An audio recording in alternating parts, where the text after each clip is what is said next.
So today I just finished collecting the last of the Cephalon fragments, and obviously I've already gone into the stuff that with the Kim system it already tells. I've only found out through the Kim system. I never realized what the fragments were meant to do because I just scanned them, never checked them in the codex. Didn't realize until during one of the conversations you have where we talk about who Ordis was before he was our ship's Cephalon. So yeah, obviously spoilers for anyone who isn't up to the Cephalon fragments or gone into 1999 quest and gone up to this in the Kim chat or whatever they're called. But we're about to go into them, and I've watched them for the first time because I found out there's apparently not just the text that comes with it.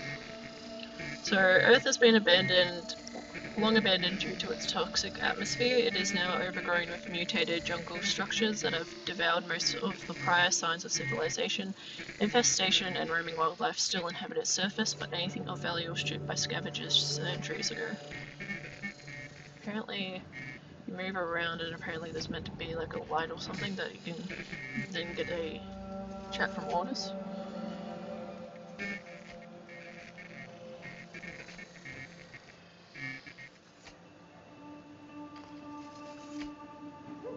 Maybe it's not on this map?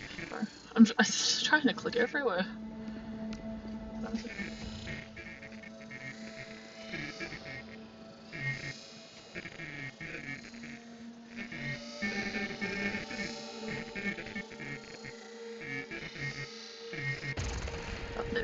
I have hidden the truth of my existence from the operator, from myself. Take it from me, knowing is hell. Stop now. You will want to laugh, you will want to scream. So like we get a little bit of history from the Kim, but and that's obviously a warning as well. He's being, despite who he was before being our Cephalon, he still wants to warn us against it. Most of the wildlife observed today can be traced back to creatures of Earth. In the Archean Age, organic manipulation was used to modify Earth life forms to a purpose: war, agriculture, pets. Long after their Orokin masters perished, some of these species managed to survive through adaptation and can be found roaming in natural environments. I still love that skin. The moonless Kavat skin is still pretty, although I like the Entradi one. It's probably my favorite now.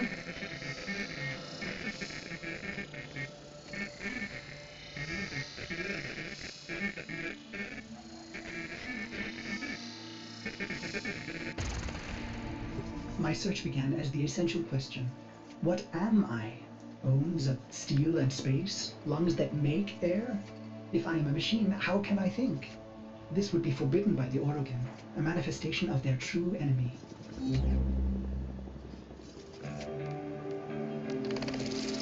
Like most living organisms, the Grineer require water to survive. Beneath this towering forest canopy are rich reserves of fresh water that the Grineer have fought hard to maintain for many years. Evidence of their long-standing occupation is found among their many outposts that have been taken hold by giant roots, moss, and other layers of vegetation over time.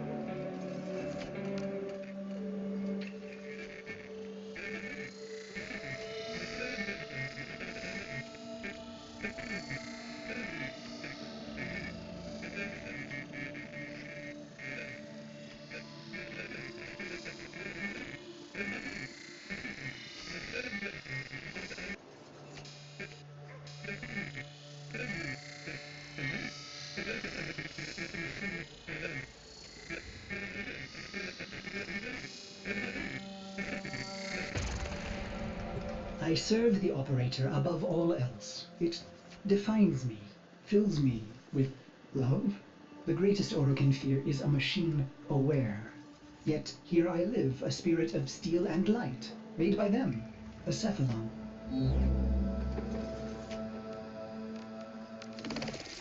Hidden and entrenched in the mountainous peaks of Venus, the Corpus practice their industrious craft.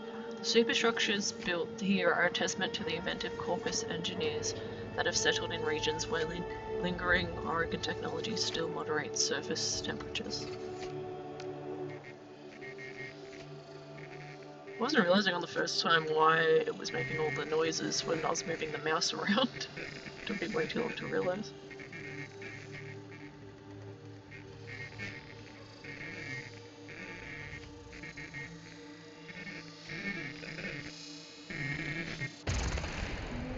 What is a Cephalon? At first, it seems to be a forbidden thing, a computer that thinks and feels. Yet I have flaws, phantom memories. I am something else. More like an image, a ghost, an abomination.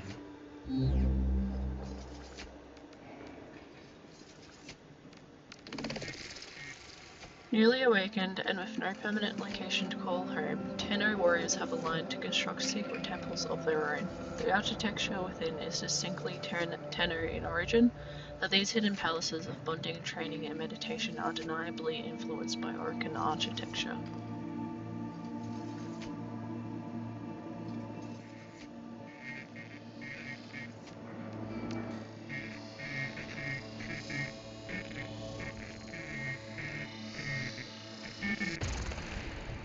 I feel a dull pain, a phantom life. There are holes in my diagnostics.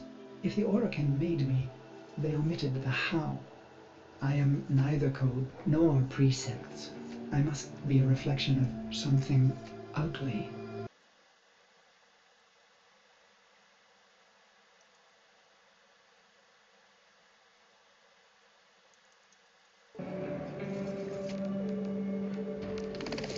Predominantly a merchant guild, corpus labor and security forces are composed mostly of purpose-bred humanoid crewmen and animal-like robots, both equally indoctrinated into a ritualized and propagandist devotion to labor and work.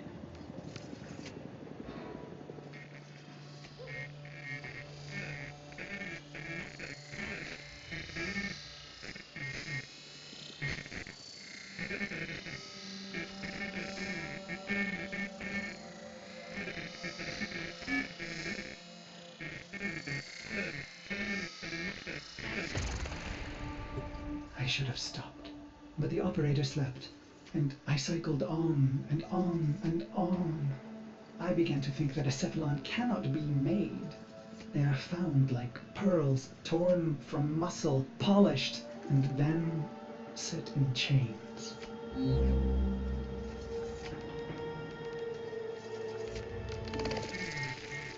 Alien fleets keep watch over the Grenier mining operations that penetrate Mercury's asteroid field. Cavernous rooms and twisting metal corridors mark where laborers have stripped the region for crucial resources, transforming the natural landscape to support Grenier occupancy.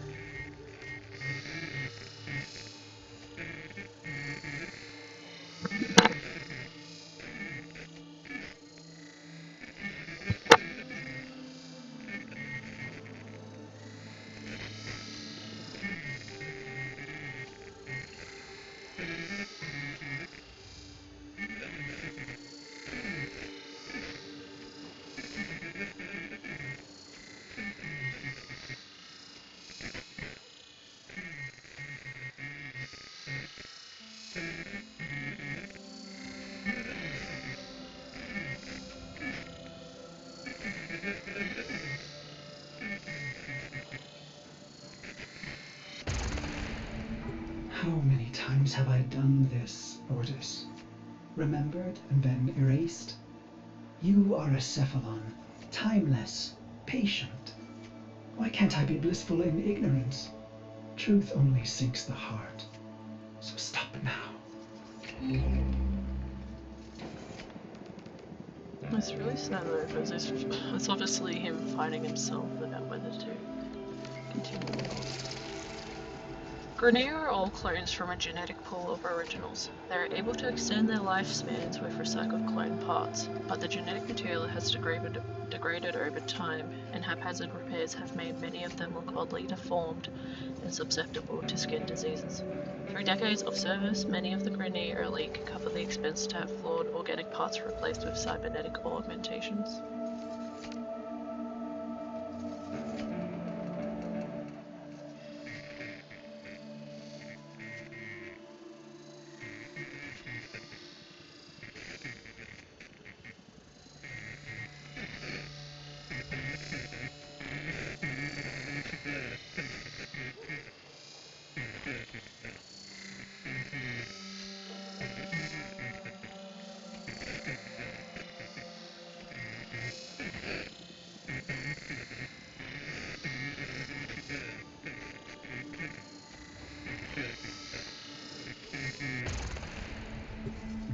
phantom memory.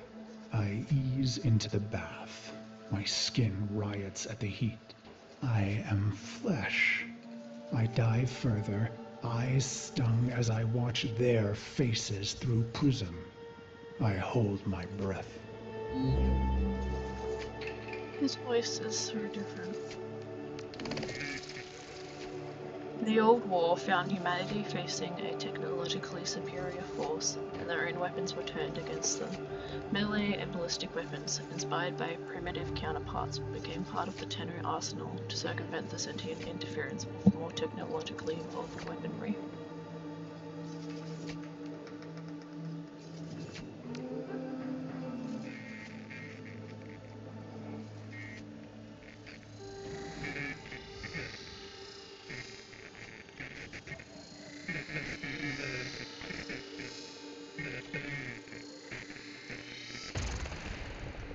They prepare me. I am their honored guest today.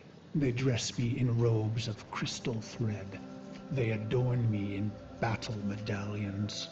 A torn, ugly face looks on, my reflection.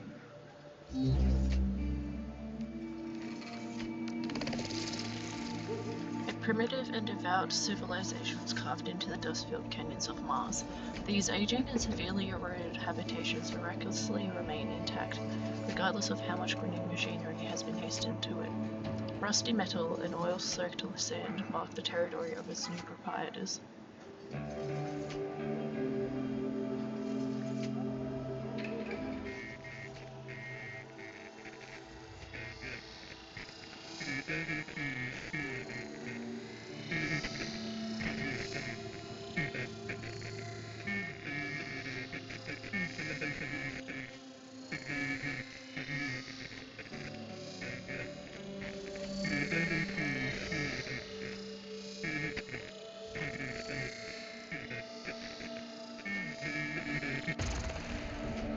Their golden combs snag in my hair. I reach back, parting the strands, and they gasp. Two bone ivory hooks protrude from the base of my skull, the bone plugs of me and my best, a warrior's pact.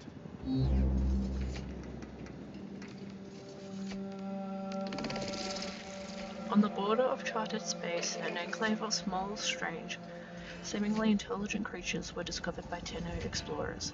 They are mechanical entities, almost organic in appearance, with a precarious resemblance to the fearsome sentients that had decimated human civilization.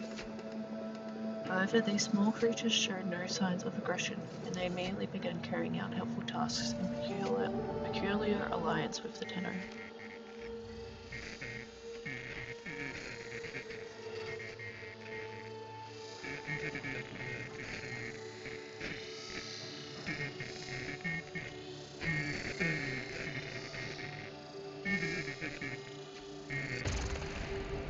It is my time. I enter the great hall to sound the foul chimes. Golden eyes greet me, hands stirring in my scent as I pass by. Even in this moment, no happiness. Instead, my heart races with hatred.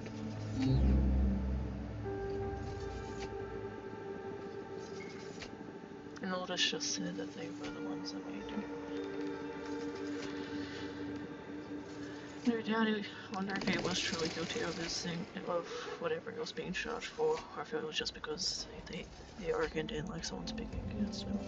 Well, we might find out. The Rene have reclaimed the abandoned dwellings of an ancient society which sprung up around a massive Oregon terraforming device. Content to make sure of the existing structures, Mars' current occupations have established a base of military operations in one of the few regions that has a habitable climate, moderated by Oregon technology.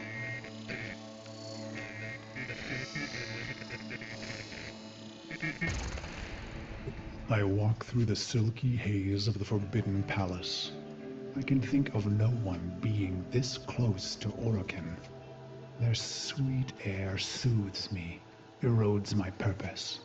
I hold my breath and remember the dream.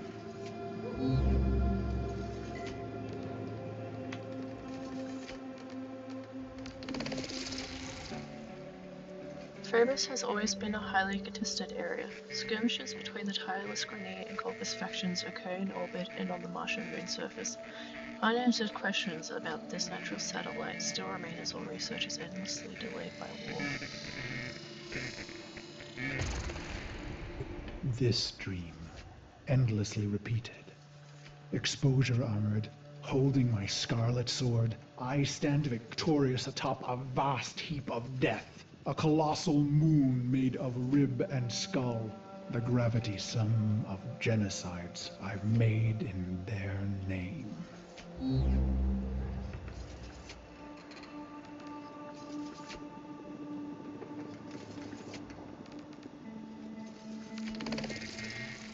The sprawling military ranks of the Grenadier Empire are formed of rotting hordes of simpleton clones, bent on consuming everything that remains of the Origin system. They live short, violent lives, much of it an inheritance of the genetic stunting by their former Origin masters.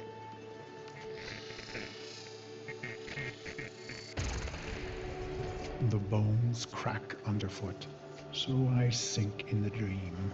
Bone sand rushing through the cracks of my visor, filling my helmet and suffocating me. And I deserve it. The foul chimes snap me back. My wretched knees are bent and penitent against the golden floor.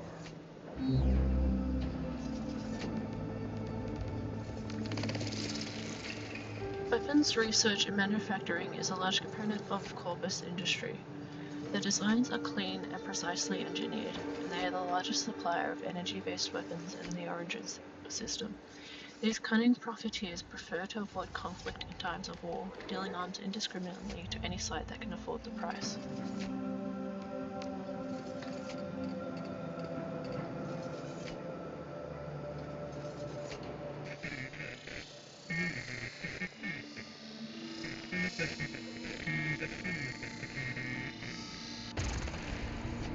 A harpish voice sings a song they've prepared in my honor. Its title the same as mine, Beast of the Bones. I feel the crowd pulled inward, enraptured by the brutal verses, the sickening chorus. I will not disappoint them.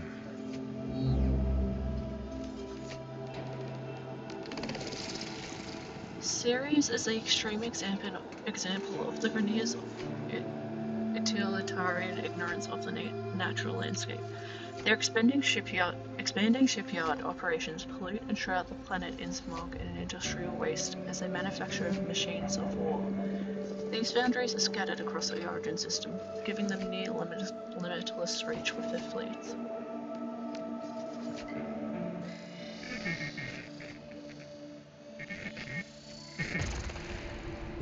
The song ends, and so he says, "Rise, Ordin Caris."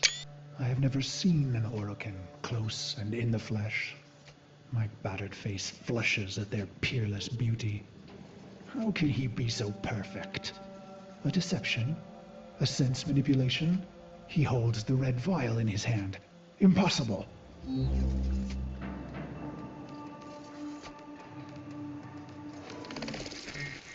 Strict laws on organic engineering impose severe mental and physical health limitations on the Grenadier labor force. Whatever standard human stock they were originally derived from has been lost. Compliant and high-performing variants are often technically augmented to extend their lifespans beyond the few decades they can normally expect in operation. He calls out, "No greater gift, no greater prize, no greater love we can give you, Ordin, than this." He raises the red vial and proclaims, "To be one of us."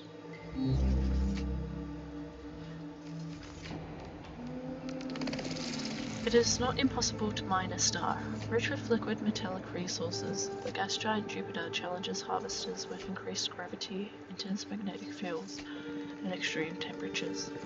Only the most tenacious profiteers would dare operate here. Prevailing science of Corpus industry thrives in the clouds of Jupiter's outer atmosphere.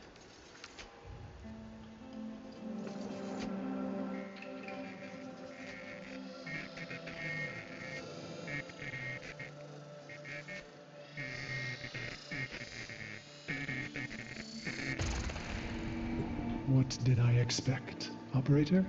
Maybe vast riches or golden statues or a solar rail named in my honor. But not this. I came to murder the gods, not to become one.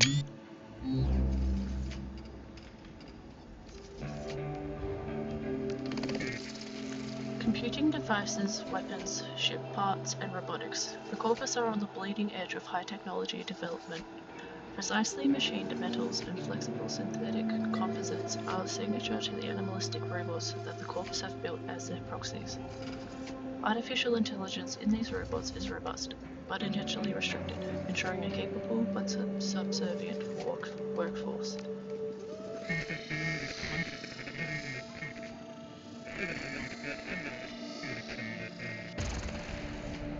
The chamber drones with their silk voices. Joyous words, how honored I must feel. Wrong.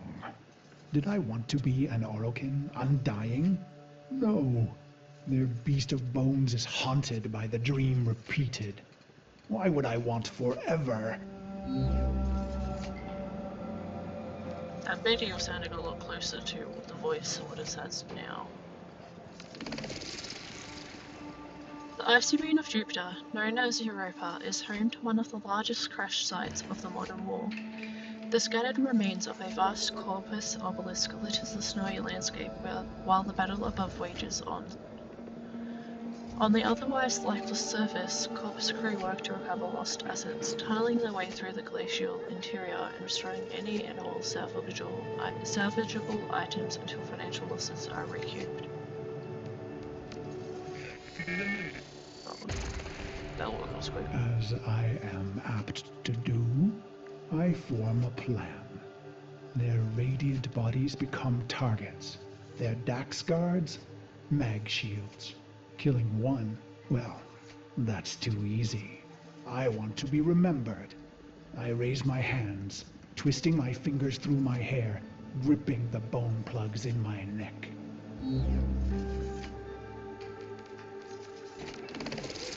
Led by innovatory and elusive industrialists and claiming to be descendants of Orokin lineage, the Corpus are dedicated to the accumulation of wealth.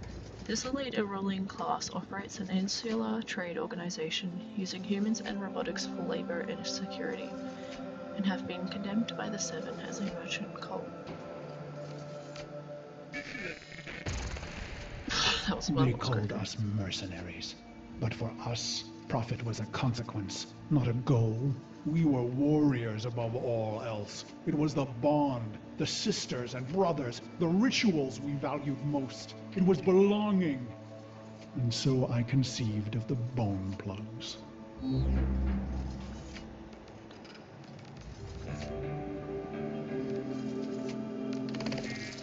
Living conditions are harsh on Europa. The surface of Jupiter's moon is flat and desolate, with a horizon of hard, compact snow that appears endless. The jagged forms of a crashed Corpus obelisk are the only real observable landmarks above ground. Underground are caverns and tunnels of opaque ice and crystal lakes. They may have formed naturally or from the residual heat of the crash site.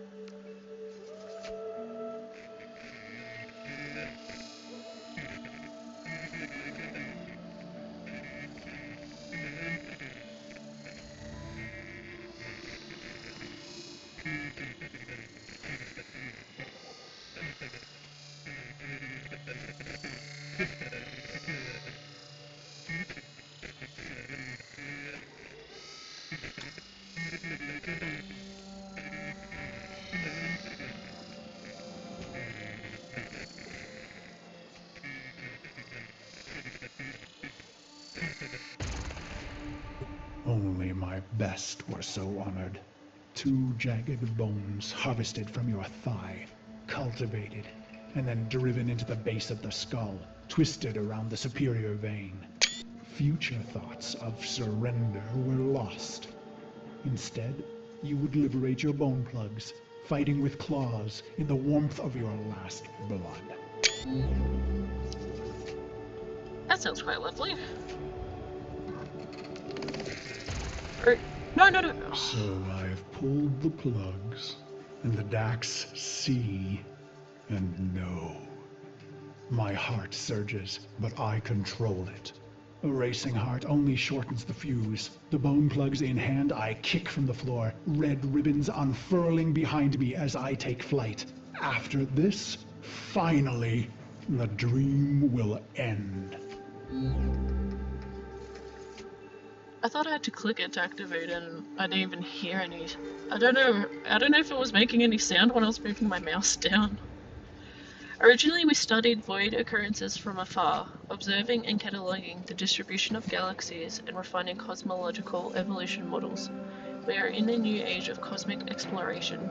Advancements in space travel, partnered with determined curiosity, have brought us together to our object of study, and with it, revelation. The highly revered Orokin civilization built sovereignty on a culture of art, technology, and architecture. To prove oneself worthy of elevated social status, one must face Orokin trials in the golden and majestic halls of ascension. At one time a utopian society of omniscient leadership, the Great Orokin era ended in a divine realization of their own ignorance.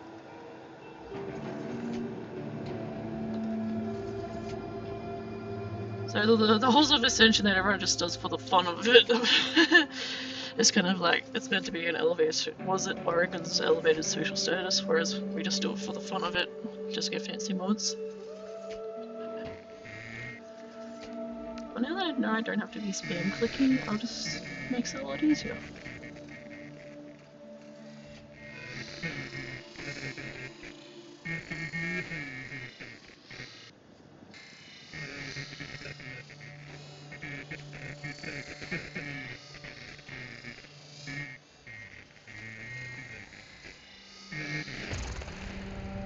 I glide on red wings.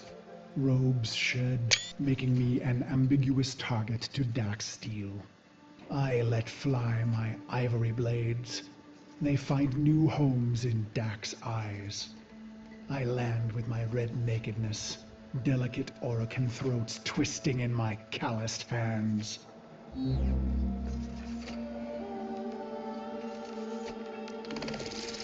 The historically well-traveled merchant shipping lanes of Saturn are now dominated by Grineer blockades. Heavy military influence populates this area where Grineer commanders believe they have a strategic foothold on travel throughout the system. Under the safeguard of patrolling galleons, the Grineer ceaselessly train their expanding forces, making the region nigh impossible to overtake.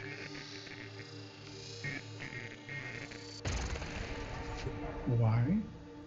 Believe me, this was the plan from the beginning. The murder and brutality was all a ploy, all a soul sacrifice to earn their trust. A genocide path leading to a singular opportunity.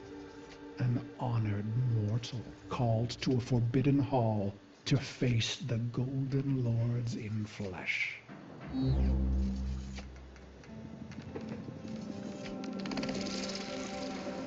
I like how citizens are just barracked here. While the major warring factions combat each other across the Origin system, non-militant organizations and civilian merchants populate the many regional tenor relays. Traveling merchant collectors that offer rare goods, mentors that offer training and knowledge, and convictional syndicates that preach their own rituals and doctrine. Never mind, I see now why.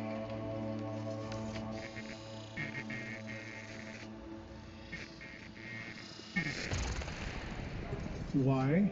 Believe me, I was their loyal, murderous dog. Until the day that ugly child was brought to me. He was caught spying on us, amplifying our losses. His face burned. He was starved sick like a stray. Ugly as I. It struck me. We were all pit dogs, ruining ourselves for the pleasure of the glorious and beautiful.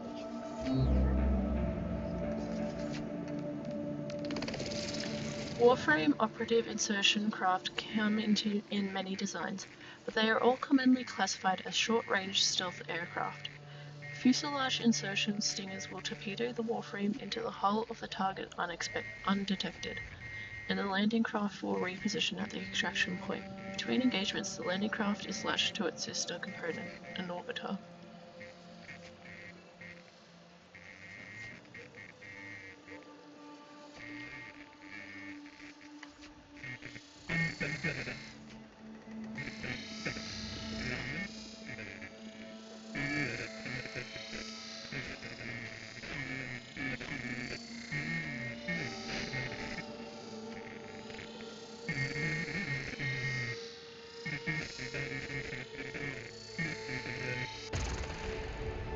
Why? Believe me, I was a prideful beast, twisted in the mind, howling in the carnage. Then my healer shared a secret, long kept. My blood was in ruin. The beast of bones himself would die, not in glory, but in shame. And just like that, my mind twisted a new knot. I would have one last stand, something unforgivable, unforgettable.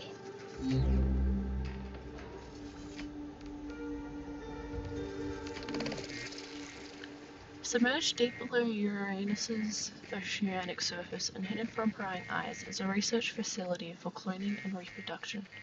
Water pressure at these extreme depths put massive strain on the glass and steel structures housing these operations. But as freshly sprung leaks remind of the impending crushing force surrounding them, the Grenier forge ahead with their experiments.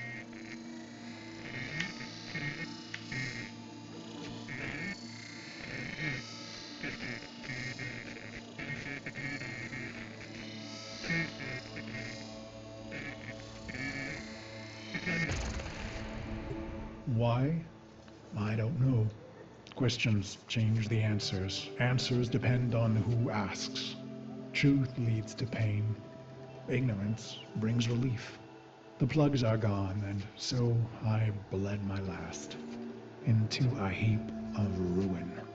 In an instant, naked and bare-knuckled, I have killed immortals.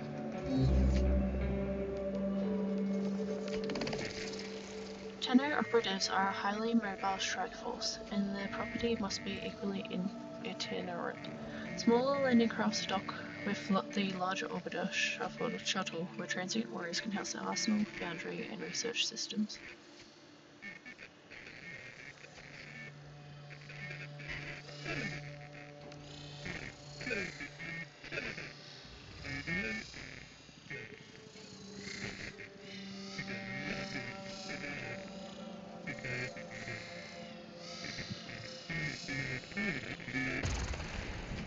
I stare, drained of blood, of life, at those that remain. But I find no horror on their faces. Why? I let out a cruel howl and they laugh? Is this a dying hallucination? The sound of applause grows among them. I have killed the unkillable, and they are delighted.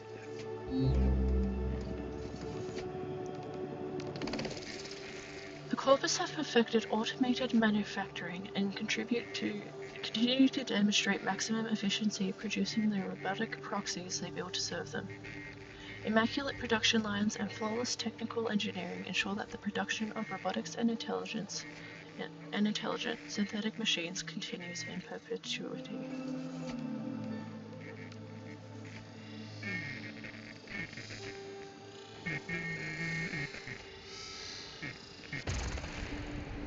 The applause peaks and fades. I feel a sense of shame, but the end is upon me. Ballas is above me, executor of the Seven, smiling. He says, "How simple and pure you are, you idiot beast. We have died countless times, yet remain eternal. I close my eyes to die just once."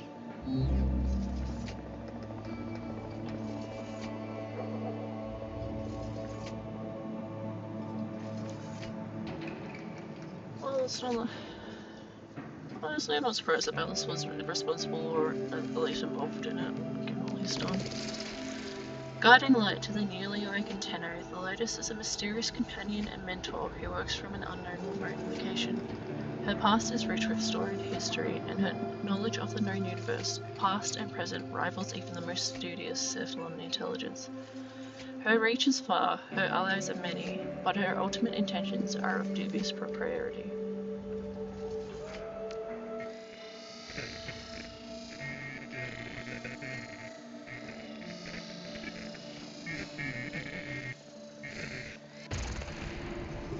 And so the dream returns. One last repetition. My corpse moon, my scarlet sword, my cracked visor. Drink, says Ballas. So I draw on the red vial, a vague metallic taste. This dream isn't mine, he says. You rejected our gift, bathing in our death. Your punishment is eternal life. He laughs.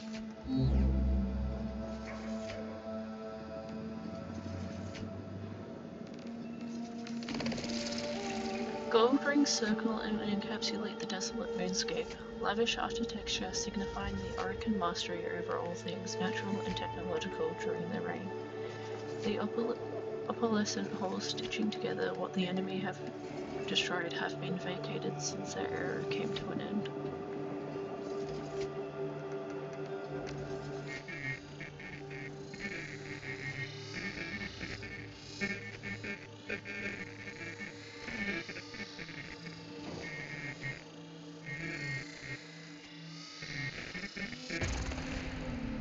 I am weightless. Years pass. I am a sightless, limbless phantom. Or is it seconds? Suddenly, I feel a million pins, an ant horde, jittering across my body. I want to laugh and scream. When they reach my face, they burrow inside my mouth, hungry for the fruit in my skull.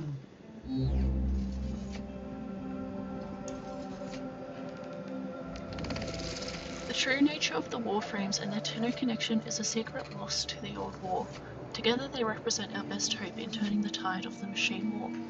Warframes are unique from DAX and other industry, deploying dangerous and esoteric void energy and equipped with often mundane physical weapons.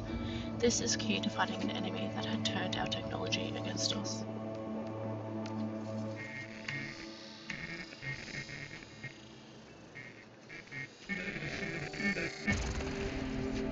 I see my reflection, brutal and ugly. It cracks, shatters. The fragments loosen the frame, pieces tumbling away into black void, gone, but not lost. Ballas says, "You are Cephalon Ordis." My hating, murderous shards tremble and plummet. I feel cool and bright and happy.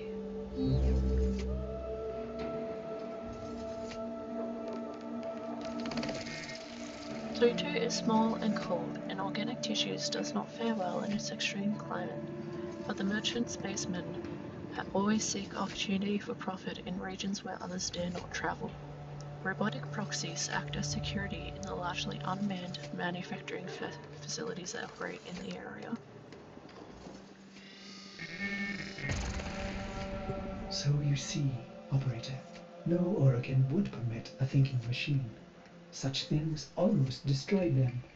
No, Cephalons were alive once. And now they are immortal phantom minds, imprisoned to serve. Ill will and longing memories fragmented and erased. Only the bits they need remaining.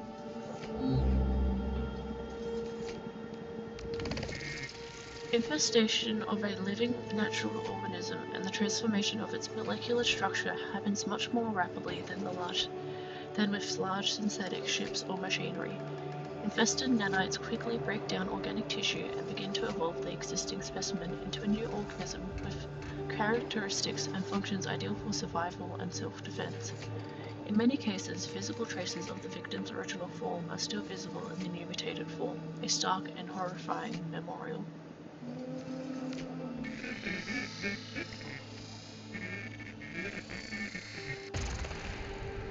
Ballas says, "You are the controller, Ordis." And suddenly I have a body. I gasp with new lungs that clean old air. I swallow, and my throat fills with cool, bright water. I look and find myself in a great black ocean. My limbs are made of iron and fire. I take flight among the stars and find I am happy.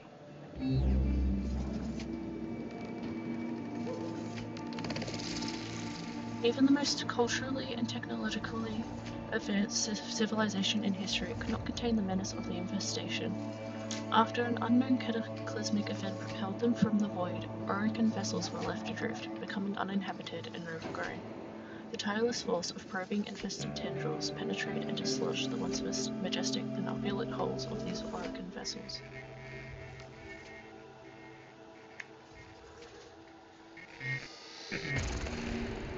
He says, "This is your operator, who you love." And I see the metal gleam of their armor, the flawless power of their frame. Through the glass, I see a roaring, radiant fire for their heart. He says, it must never go out. It was the first time I ever felt love.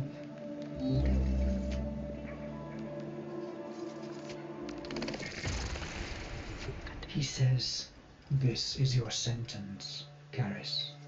And I am confused. Who? Ah, good, he answers.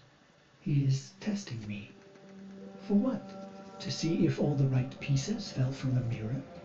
What mirror?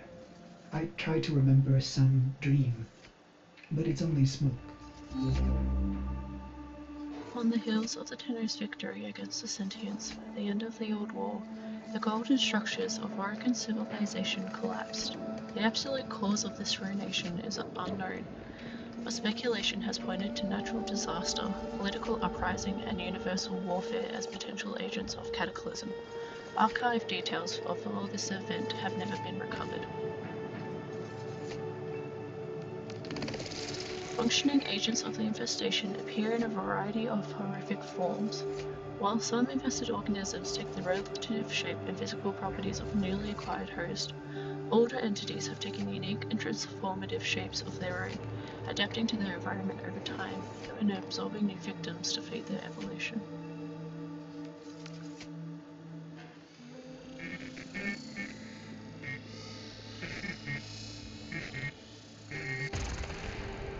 You held a scarlet blade, operator, and I wanted to laugh.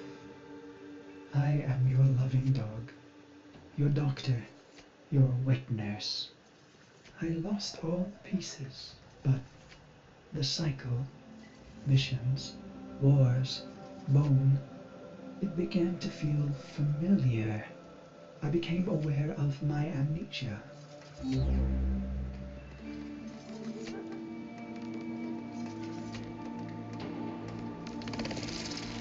There are no longer any active military or research campaigns in the Eris region.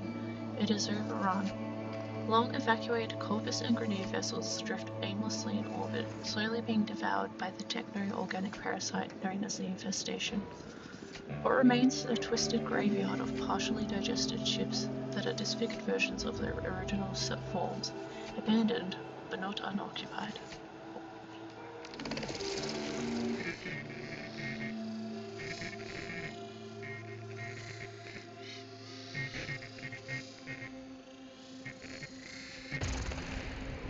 With each brutality of the operator, I began to see the bottom of that pit.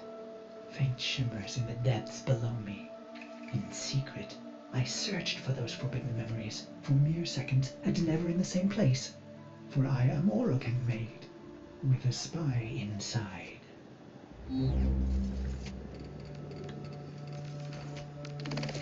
A mysterious weaponized armor controlled solely by the Tenno. Through the Warframe, Tenno can cheat death, channel the forbidden void energies, and face scores of enemies without fatigue. Due to apparent resistances of the biometer exoskeletons, Warframes can be safely deployed to infestation outbreaks should they occur. In-depth information of the Warframe mandate is forbidden to all but the 7. I wonder why.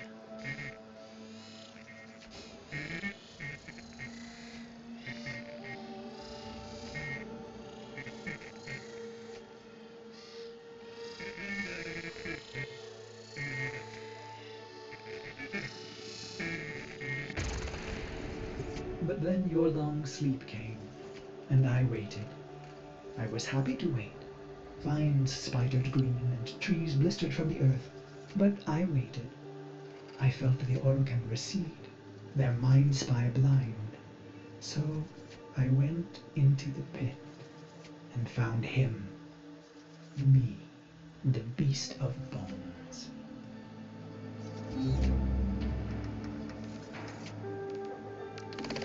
The infestation spreads across the origin system, a techno-organic parasite that attaches itself to natural and synthetic forms, slowly digesting the host subject and transforming it on a molecular level. Organic materials morph into new homogeneous organisms, while harder inorganic materials like metal will change structurally into a pseudo-organic substance that holds the characteristics of its previous forms.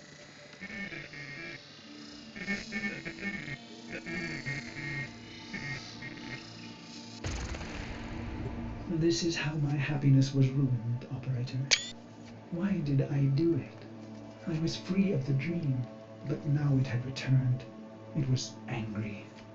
So I conceived of a simple plan. Self-destruction, of course. But when the countdown reached mere milliseconds, I thought of you. I feel like this is going to make me real guilty, even though it's just a game. If there are new discoveries to make or ancient tools of war yet to be excavated, the Grineer want to be there first, at the frontier of space exploration, always seeking the upper hand against their foes. They have numerous deployments that border the known reaches of our origin systems, poised to enter brave new territory and unexplored space on command. I was going to wait for you forever. And should you return, I would not want you to know that angry part of me. I needed to hide the beast of bones from you, Operator.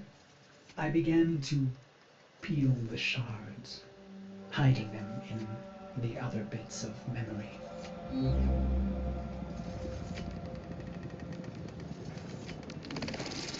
Unlike the Caucus, the Grineer are not celebrated for their ingenuity and craftsmanship. Their notoriety is steeped in violence and military proficiency. However, the Grineer have grown quite inventive and capable of developing their own technologies throughout history. Hiding beneath scrap metal plates, fading paint, and recycled components are qualified devices used for research, manufacturing, and warfare. I was once the ugly beast of bones. I want to laugh. I want to scream.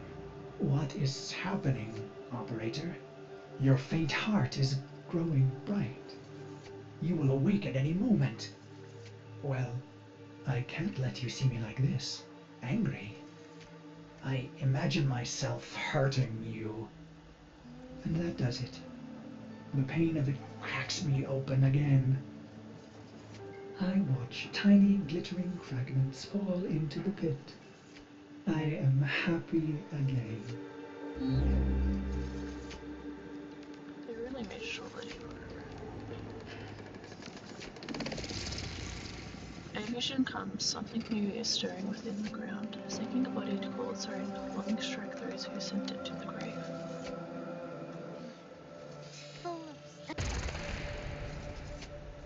Why do I remember this? The land here, killing hot, full of strangeness. This is where Gara vanquished the sentient, where its essence fell into the ground, trapped in some unworldly between. It wanted out.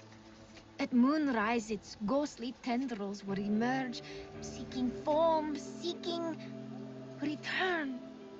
And this was the Warden, a Warframe. I can see it, like a dream repeating. The tendril emerging night after night, and the warden night after night cutting it down until the warden himself was lost. How? I thought this was all just Ordis, but apparently not. Because Cephalon fragments are just proving they're all on Ordis. Ordis, but might as well. A fragment of the ancient city that once terrorized these plains. Pool glows. The tendril emerges. Oh, here we go again. I remember the pool glows. The tendril emerges. And this Warframe draws its weapon to destroy it yet again. Wait, no. He does not strike this time. He watches. Why? The phantom tendril grips trees and rocks, probing for substance. Then fear returns, and the lost one slashes the phantom, sending it back to its purgatory. The warden of the plains, tasked with striking down the ever-returning ghostly Eidolon that threatened the Omen's tower. Night after night he cut them down. Then one night he disappeared and lost. Forever. Sends a hand to the Eidolon? I see. The tendril once again. Instead of striking it, the lost one, he extends a hand to the Eidolon? Kanong! What was he thinking? He's like Muka on the tower. Every day Muka clambered across the tower ledges and scaffolds. Nothing happened day in and day out. Routine took his fear away. Ah, Tenno, I see the tendril has him now. The lost one, he's become an anchor for the Eidolon to pull itself into our world. The lost one struggles, pulling back. Oh, but it's too late. The Eidolon begins to emerge, but the lost one realizes. He stops. He lets go. And so he falls. Falls from this world of the living and down, down, down into the next.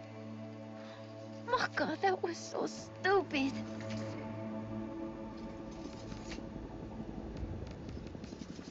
So yeah, that was Ordis's past. Like, it's not much was new than what we learned from our chats with the Hex members. However, like, knowing Ballas was part of it, I remember Ballas being mentioned when we talk about it, so maybe Ordis didn't tell us that part. I'm not surprised that Ballas is behind torturing yet another small soul. I was hoping that like Ordis might say something after we opened the codex and went through the fragments. I was hoping he might have said something. But that's what happens when you scan all the fragments. They're a lot easier than Korea, and you don't get like glyphs and emblems and a little orbiter decoration like you do with the Korea. But it's a sad story. He thought he went down swinging, thinking that was the end of it, but he got punished for it. Forced to serve the operator, whether he really wants to or not. He may not even want to. If he was actually still had all his memories and it was in control, I actually don't know whether he would still want to work with us or not. There you go. If you're interested in collecting the Cephalon fragments, or you're just curious and wanted to know what happens when you collect them all, there we go. There's the answer. Hope you enjoyed.